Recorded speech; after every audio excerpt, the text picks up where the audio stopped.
Mimi swala langu ni kwamba mtaa wetu ulinyang'anywa eneo na halmashauri ya Manyoni.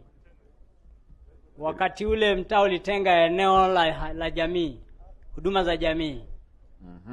Miongoni mwao pale kwenye eneo hilo la huduma kulikuwa na eneo la shule, kulikuwa na maeneo ya zahanati na kadhalika, pamoja na malale. Malalo ina maana kwamba ni maeneo ya makaburi. Baada ya hapo kufikia tarehe 31 mwezi wa 5, halmashauri ilikuja ikaje kavamia hilo eneo, likawa limefyekwa, limelimwa, na masehemu nyingine ilikuwa watu wamelima wamevuruga na mamtama yao. Sasa tukajaribu kufuatilia, tukaenda kwa mtendaji wa kata, akasema kwamba nendeni wilayani. Kuja wilayani hatujasikilizwa. Tukajaribu kutumia itifaki, sababu wakati ule nilikuwa mwenyekiti wa shule. Nani aliyevuruga? Ni kwa majina ilikuwa anaitwa Teo, Lenjima Teo. Kwa nini alivuruga? Hatukuelewa. Sababu mimi nilikuwa mwenyekiti wa shule, tukakuta eneo hata lile la shule limevurugwa mle ndani na mazao. Hebu huyo mama mwenye blue nimemwona muda mrefu sana, asiende mbali, nataka kumsikia.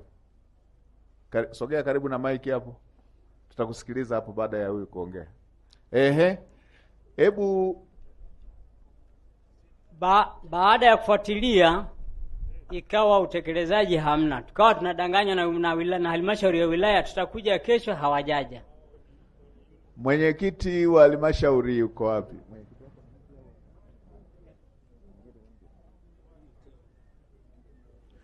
Hebu Teo huyu aliyetajwa yuko wapi? Huyu mtu wa halmashauri anaitwa Teo yuko wapi? Ndo wewe? Hebu tuambie hili jambo. Anasema wewe ndo uliyevuruga hiyo. Hebu tuambie ni jambo gani hili? Mheshimiwa Waziri Mkuu, halmashauri ya wilaya ya Manyoni ilianzisha mradi wa korosho katika vitongoji mbalimbali, na kitongoji cha Mbweko ni miongoni mwa vitongoji ambavyo vilitengwa kwa ajili ya mradi huu wa korosho. Sasa kipindi tunaanzisha pale mradi, tulikaa na serikali ya kitongoji, ofisi ya kata, na tukakubaliana na eneo likatengwa kwa ajili ya mradi wa korosho. Sasa hiki ambacho kinazungumziwa habari kwamba hakuna maeneo ya huduma ya kijamii, ni kwamba hapa Mbweko ni mamlaka ya mji mdogo wa Manyoni, na sehemu ile pale tayari pana mchoro wa mipango miji. Kwa hilo eneo lilitengwa ekari 800 kwa ajili ya shughuli zote za huduma za kijamii, pamoja na shule imejengwa sehemu hiyo. Mheshimiwa Waziri Mkuu, mlitenga kutoka wapi? Ni eneo ambalo tulishirikiana na kitongoji na ofisi ya kata, tukalikata tukalitenga kwa ajili ya huduma zote za kijamii, na shule imejengwa sehemu hiyo husika. Mheshimiwa diwani wa eneo husika yuko wapi? Hebu tuambie hili likoje hili? Eneo ambalo limezungumzwa na wananchi wa Mbweko limekuwa na changamoto kwa muda mrefu. Wananchi wamekuwa wakihitaji kupewa maeneo ambayo yanaweza kuwa ni muhimu kwa ajili ya huduma za jamii.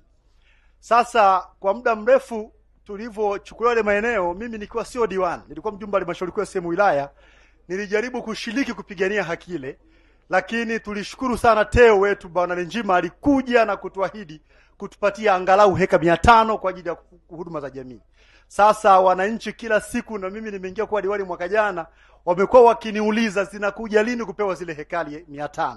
Hatujazipata mpaka leo. Mimi niombe Mheshimiwa Waziri Mkuu, itolewe kauli thabiti na hakika kwa siku hii ya leo, ili wananchi wa eneo lile waweze kupata eneo. Kwa mfano, eneo ilikojengwa shule ya msingi Mbweko ni eneo ambalo wananchi walijitolea mwaka 2020 baada ya Daktari Chaya kutupatia fedha za kujenga shule ya sekondari, sasa shule ya msingi.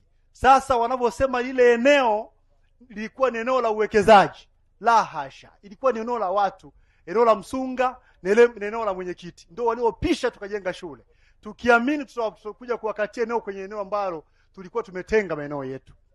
Mheshimiwa Waziri Mkuu, inahitajika kauli yako au ya mamlaka nyingine ili watu hawa waweze kupata ile eneo, na ndugu yangu Teo angeweza kufika kwa muda ule, hii shida ingekosekana na isingeweza kufika leo hapa. Asante Mheshimiwa Waziri Mkuu. Asante sana Mheshimiwa diwani, umenyosha. Bwana Teo, utaenda lini umalize hilo tatizo? Mheshimiwa Waziri Mkuu, niahidi kwamba mchoro watu wa mipango miji umekamilisha na mwezi huu wa 6 hautaisha, tutakuwa tumekwenda kuwakabidhi lile eneo. Haya basi, nenda alafu na mshirikishe na mheshimiwa diwani, mshirikishe na mheshimiwa mbunge ili muweze kulimaliza hilo tatizo. Asante sana.